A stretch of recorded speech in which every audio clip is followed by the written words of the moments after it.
Can you imagine a stone block weighing 50 cars being transported 4,000 years ago without modern machinery?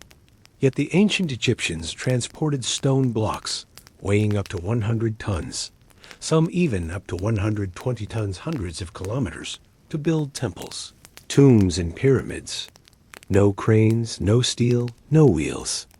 Is this a lost technique, an extraterrestrial intervention, or simply an unrecognized pinnacle of ancient wisdom? Part 1. The impossible stones. Imagine standing in front of a stone block 5 meters long, 2 meters wide, 2 meters high. Its surface is smooth. The Egyptian sunlight makes it glow red gold. You reach out to touch it, and all you feel is helplessness. It weighs 100 tons, equivalent to 50 Toyota Camrys combined. And then you wonder, where did the ancients get it here? And how? But the truly amazing stories lie in the less noticed structures, such as 1.1, more than just the pyramids. When it comes to ancient Egypt, most people think of the Great Pyramid of Giza and its 2 to 3 ton blocks stacked on top of each other. The Ramesseum Temple, home to a 9-meter tall, 83 to 90 ton colossal statue of Pharaoh Ramses II, made of red granite, transported more than 200 kilometers from Aswan. The Assyrian temple at Abydos contains 100 to 120 ton blocks of stone, stacked in a lock style with only a few millimeters between them, no mortar, no glue, and still standing after more than 3,000 years. The pillars of Luxor Temple, 20-meter-high stone blocks standing upright, each weighing tens of tons, carved in detail from top to bottom. In the dry desert of Giza, under the scorching sun of Egypt, hundreds of thousands of giant stones were stacked perfectly to build the Great Pyramids. With their bare hands, they were not soft limestone, but the hardest stone of that time. As a researcher of ancient history, I have asked myself many times, how could they do this without machines? And what surprised me equally was, why did they do it? How to dig, cut, move, and install a 100-ton stone block without a crane, without wheels, without concrete or steel? How did they transport the stone hundreds of kilometers, across rivers, across deserts, and then lift it up high and place it in the perfect position? We today need hydraulic cranes, 300-ton cranes, or heavy transport ships, but the Egyptians did it all. It is no surprise that mystical theories have existed for hundreds of years. But the ancient Egyptians did it with wood, rope, human strength, and intelligence that we have never fully appreciated.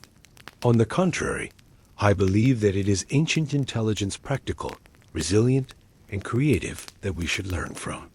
But the way our ancient ancestors were able to tame nature, using force, terrain, water currents, and even the rhythm of labor.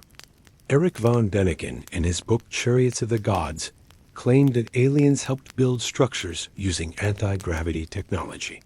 Some unorthodox scholars believe that the Egyptians mastered the technique of sonic stone levitation using resonant frequencies to make the stone levitate. There is also a theory that the magicians of the Pharaoh era could command the stone to move using curses, rituals, or the will of the god Osiris. These theories have spread, appearing in movies, comics, games, and have had a significant impact on public perception, leading many to believe that the Egyptians could not have done these things on their own. But history doesn't need magic. It needs evidence, and more evidence is being unearthed. But the Egyptians had no such option. In the modern age, to move a 100-ton stone, we need special heavy trucks, hydraulic cranes, concrete roads, and skilled technicians. It may have taken them years to move each block into place, but the result is a structure that has lasted for more than 4,500 years, using specialized wooden moats. So I don't believe in alien theories. They belittle human achievements. The problem is not the mass, but the belief of modern people. What overwhelms us is not just the weight of the blocks. So before coming to practical solutions, such as flat-bottomed boats, steep slopes, and human power, let's admit one thing. It is our contempt for the ancients that makes us seek the divine instead of the truth. Recent discoveries from Wadi al-Jarf and the Diary of the Official, Mirror considered the oldest administrative document in the world, have revealed that limestone blocks were moved through a system of artificial canals connected to the Nile. However, granite from Aswan is different. It cannot be transported all by boat. Many researchers believe that the Egyptians transported part of the stone by river, then used an inclined ramp to drag it up to the Giza highlands. Some experimental tests showed that pouring water on sand reduced friction by up to 50%, allowing heavy blocks of stone to be pulled by wooden sledges with 20 to 40 people. When faced with a 100-ton block of stone, roughly equivalent to the weight of a Boeing 757 aircraft, it is easy to fall back on mythical tales. They had only rudimentary tools, but they had faith, organizational skills, and time. Part 2. Modern Mistakes and Conspiracy Theories Fascination. Ever since the first Europeans saw the Great Pyramid of Giza, they couldn't believe that a civilization more than 4,500 years ago could move blocks of stone weighing up to 100 tons, without wheels, without steel, without cranes. And from there, false modern hypotheses and bizarre conspiracy theories began to appear. Mistake 1. Tortured slaves built the pyramids, but modern archaeology completely refutes this. One of the most popular ideas, reinforced by Hollywood, is that the pyramids were built by thousands of slaves, beaten and worked to death. Excavations in 1990 by Zahi Hawass and Mark Lenner at Giza discovered a workers' cemetery, carefully buried with bread, beer, and offerings. In fact, the motivation for building the pyramids was more likely strong religious beliefs and collective pride. This suggests they were skilled, respected workers, not slaves. The argument: it was impossible for the Egyptians to move 100-ton blocks of stone with their bare hands, so extraterrestrials must have helped. Verdict: this misconception reflects a Western stereotype that ancient societies could not have built great civilizations without violence. Conspiracy Theory 1. Aliens built the pyramids. This is perhaps the most popular conspiracy theory worldwide. The History Channel's Ancient Aliens program once claimed that the complex corridors inside the pyramids and their precision were too perfect to have been built by humans. Scientific rebuttal: they cite the limestone, granite structures, and chambers as evidence of ancient technological design. There is no archaeological evidence, no technological fragments, no images of aliens in ancient Egyptian paintings. It is the small errors, the hammer marks in the blocks, that clearly show that they are the result of human labor, not advanced machines. Verdict: the alien theory is culturally offensive because it denies the capabilities of the ancient Egyptians, who had a superior science, mathematics, and social organization at that time. We are so obsessed with electricity and frequencies that we assume that the past must be like us. Conspiracy Theory 2. The pyramids are ancient energy generators. Some people believe that the pyramids are not tombs, but cosmic energy generators or Earth frequency resonance systems. Counterargument: ancient Egyptian documents and symbols do not mention any uses other than spiritual and funerary purposes. There are no artifacts or ruins that show that the pyramids ever generated energy. Comment: this is a type of speculation that crams modern thinking into the past. The value of refuting conspiracy theories. Instead of making the pyramids more mysterious, refuting conspiracy theories makes this work even more amazing. Not because of science fiction technology, but because they did extraordinary things with only levers, pulleys, ramps, and organized labor. They made the most of human and natural power, accurately calculated the position of the sun, materials, tilt, wind direction. Part 3. Possible solutions. How did the ancient Egyptians do it? After eliminating the fanciful and unsubstantiated theories, we return to what is reasonable and verifiable by modern science, archaeology, and experimentation. Here are the most feasible methods proposed by researchers and archaeological engineers.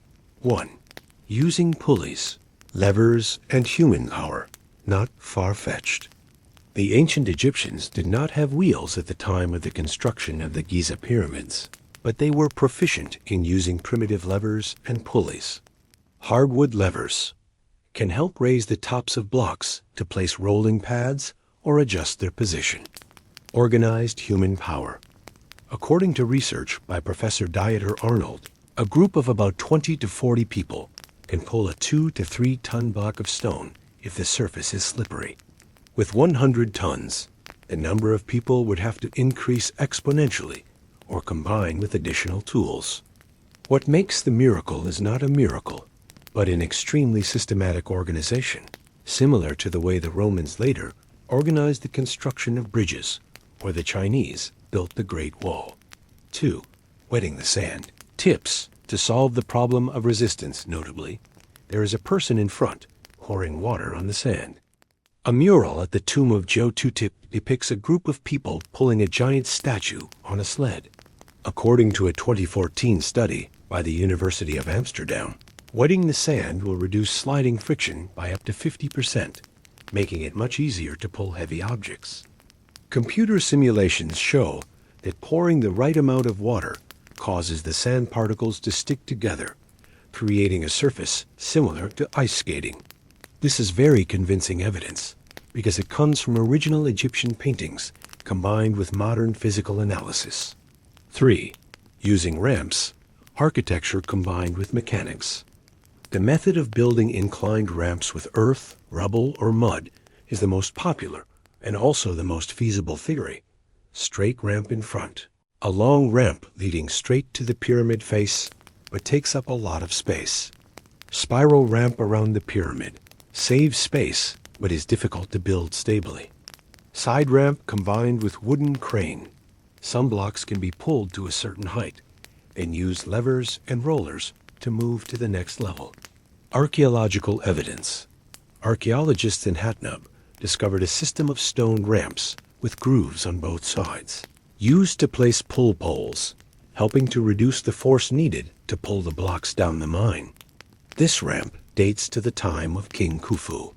Heavy blocks of stone from the Tura and Aswan quarries could be transported by flat-bottomed boats when the water was high.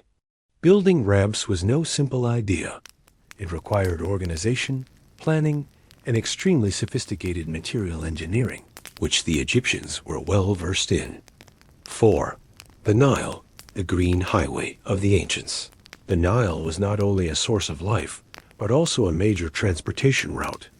Many paintings show large boats carrying huge stones along the river. The result, the project was entirely feasible with organized human effort. Pierre Tallet's research found the Wadi al-Jarf papyrus, a document recording the journey of the pyramid building stones through the canal, leading to the Nile.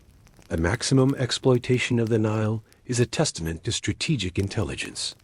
They not only built the pyramids, but designed the entire national logistics system around it. 5. Modern experiments evidence revisited. Mark Lenner and his team built a miniature pyramid using bronze tools, levers, sledges, and ramps. Frank Monnier and Jean-Pierre Houdin's 3D model of the spiral ramps inside the pyramid to transport stones may explain why no large ramps were found outside the structure. These experiments not only reinforced old theories, but also suggested a new direction for ancient civil engineering research, opening a new chapter in experimental archaeology. No aliens needed, just Egyptians. There is no evidence of supernatural or extraterrestrial technology. It was all an extraordinary human effort with strategic minds, basic tools, and great community organization. They didn't just build pyramids. They built entire civilizations to do it. Part 4. The Nile, the lifeline of 100-ton blocks under the blazing sun of ancient Egypt. There was a river that not only fed people, but also nurtured the dream of building pyramids.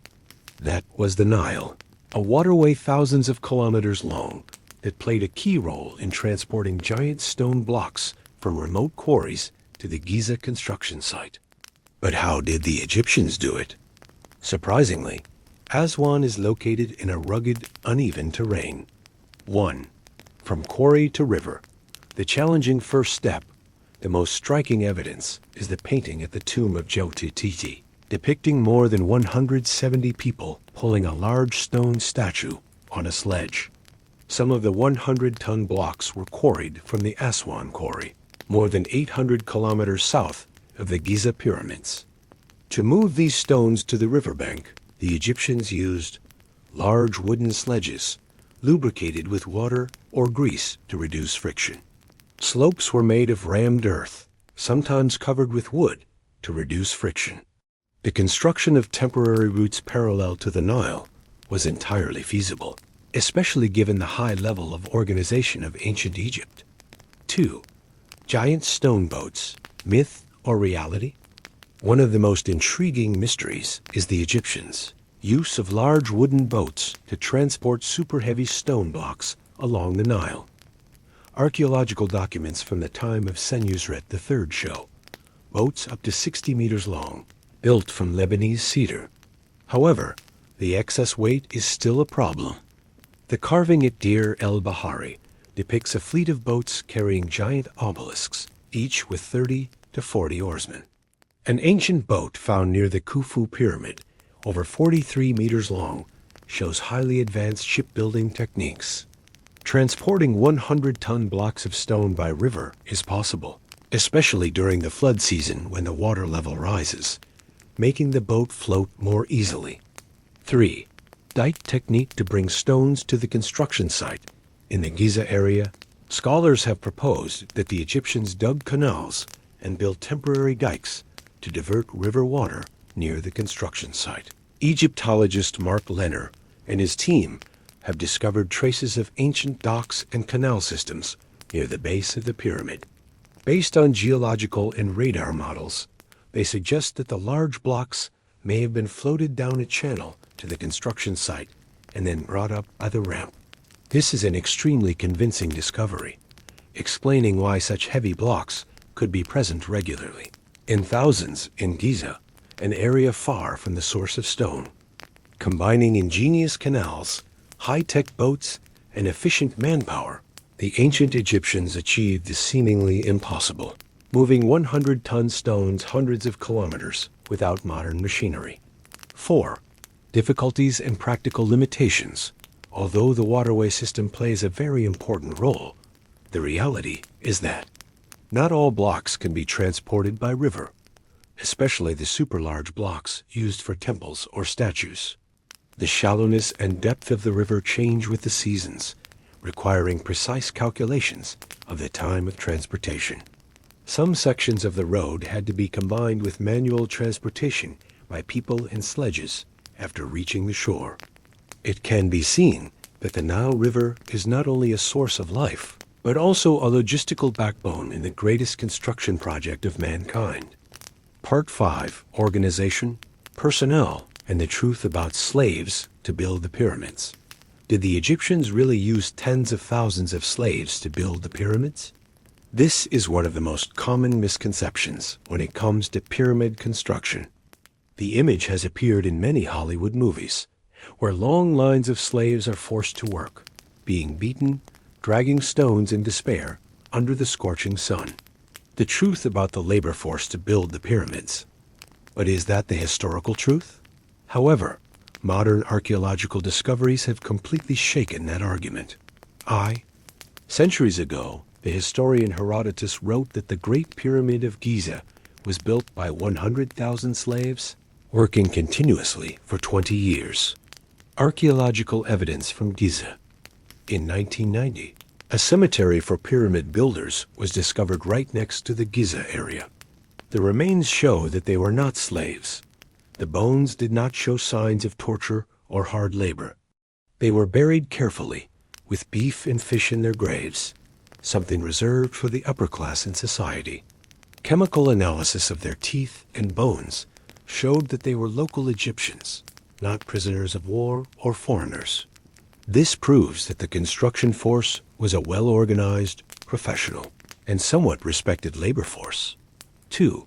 Extremely organized and modern labor organization. Experts now believe that the Giza complex could have been built by about 20,000 to 25,000 specialized workers, working in shifts and divided into specific teams. Organizational structure. The big gangs consisted of 2,000 people, is divided into 4 small gangs. The gangs were given interesting names such as Friends of Khufu or Power-Crazed People. Each gang had engineers, stonemasons, masons, cooks, doctors, and logistics people. This was not a slave organization, but more like a modern construction company with management, engineering, operations, and healthcare levels. 3. Workers' treatment and life. The workers were fed bread, meat, onions, garlic, and beer, nutritious foods at that time. Many records and engravings show that the workers had regular rest periods and did not work during the flood season. They even had a primitive medical system, including bone setters, healers, and people who treated injuries from construction accidents. This is clear evidence that the ancient Egyptians did not build the pyramids out of slavery, but out of ingenious organization and respect for the gods. But there is no evidence that they built the pyramids, as the pyramids predate that time by centuries. 4. Why is the slave-building pyramid myth so popular? It was they, not slaves, who carried the 100-ton blocks of stone, stacked on top of each other to form one of the 7 greatest wonders of mankind. Hollywood movies create memorable, appealing images for viewers, but lack evidence. The 19th-20th century, Western view of non-European civilizations as barbaric and brutal. Confusion with Judaism. The Bible describes the Jews as being enslaved in Egypt. The pyramids were not symbols of oppression, but the achievements of a highly organized society with skilled, trained, and respected workers. When standing in front of the majestic pyramids in the Giza Desert, it is easy to be fascinated by the beauty and wonder of the structure that has stood unshaken for thousands of years. But what makes me, like many other archaeologists, engineers, and historians, admire is not only the enormous scale, but also the subtle combination of simple science, creative engineering, community spirit, and strong faith. And perfect coordination with nature are not miracles or supernatural technology. The blocks of stone weighing up to 100 tons, transported from hundreds of kilometers away by human power, primitive tools. They are the result of a civilization that knows how to take advantage of resources from the Nile River, sand, water, wood, to organized labor and sacred beliefs. We see in the pyramids not only a construction, but also the perseverance and endless creativity of humans, the spirit of cooperation and the power of common belief, respect and understanding of nature, skillfully applied. Thanks to all these factors, seemingly impossible blocks of stone have become immortal symbols of humanity. In this technological age, when we have sophisticated machines and automatic robots, remember that the greatest things come not only from technology, but also from the will, intelligence, and spirit of human solidarity. The pyramids of Giza are proof that with faith and creativity, humans can overcome seemingly impossible limits.